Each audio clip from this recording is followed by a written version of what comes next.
science. They don't know exactly where this water is going to go.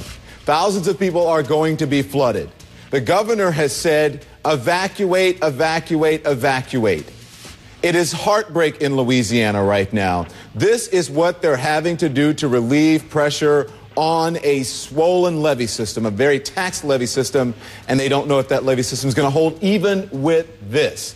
They're being inundated with water. People who have dealt recently with tornadoes just a couple of weeks ago.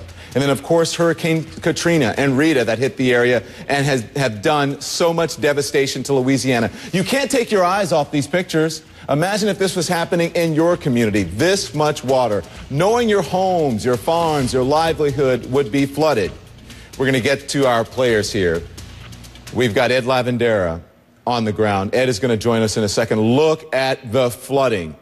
This is what's being flooded. This is all just moments ago. Once they started to release the pressure on the Morganza spillway and let that water out. Look at these levees. Water pouring across the levees. That's the Mississippi River there. Look at that. Unbelievable. We're going to follow this breaking news story for you because we don't know what's going to happen here. We don't know how this is going to end up. They don't even know if this is going to actually relieve all the pressure and help that stressed levee system in Louisiana, which has been inundated with so much water and so much heartache. Our Jennifer Delgado, our meteorologist, is also here as well. We're going to get to her in a moment. I want to go to the ground now and my colleague Ed Lavandera for this breaking news. This is historic. These floodgates have not been opened, Ed, since the 1970s. And as we say, heartbreak. Show us what's happening where you are. Well, 1973 to be exact, Don, and this is just one of the gates. And to give you a sense, just a little while ago, we were standing down here where you see these gates on the ground here, and that water has already here in the last few minutes already taken all of that over.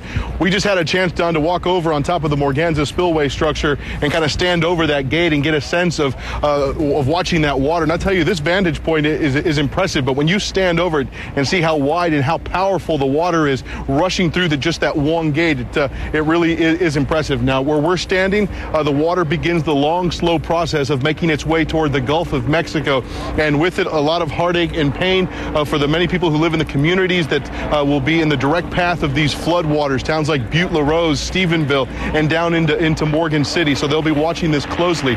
We are about 45 miles north of Interstate 10, and officials say here that it will take about a full day for a lot of this water to make it to Interstate 10. Well, we don't anticipate any road closings or anything. The interstate over that part of Louisiana is suspended over the swamps and the water over there, so that water will go underneath there, and then it will take about 3 days to get to Morgan City. And as you mentioned off the top, this is all about the pressure on the levee system along the Mississippi River between Baton Rouge and Louisiana. Anything over 1.5 million cubic feet of second of water is just simply too much for the levee system to handle, can really cause problems, and could be devastating for those levees. So they had to relieve one of the pressure off that. The colonel here, who's in charge of the Army Corps of Engineers and made the decision of opening this up, describes this as an off-ramp of the Mississippi River Highway, and this is one of the few places where water can come off the river. And even though it's got to go through this river basin, it makes its way to the Gulf of Mexico. Yeah, Don. Hey, Ed, let me jump in there. I don't want you to go far away because we're going to come right back to you. Our Ed Lavandera is right there in Louisiana, right where it's happening at Morganza. Ed, stand by because you mentioned the Army Corps of Engineers. I want to go on the phone now to Ed Fleming of the U.S. Army Corps. Colonel, I know it's a difficult decision to open the Morganza spillway after nearly 40 years of not having to use it, and the heartbreak for people who know they're going to get flooded. Yeah, you know, the amount of water that is coming down the Mississippi River all the way from Cairo, Illinois, down through the state of Louisiana is record-setting, and we operate this as a system, and this is one of those off-ramps that Ed just mentioned, and we operated it starting today, and we think there's a successful operation going on right now. Hey, listen, I've been telling our viewers here, Colonel, that this is an exact science. There are about 2,500 people in direct path of the spillway, and then there are around 22,500 others who are threatened by the swollen backwaters. The governor has urged people remaining in these areas to begin evacuating. You really don't know how many people this is going to affect, do you?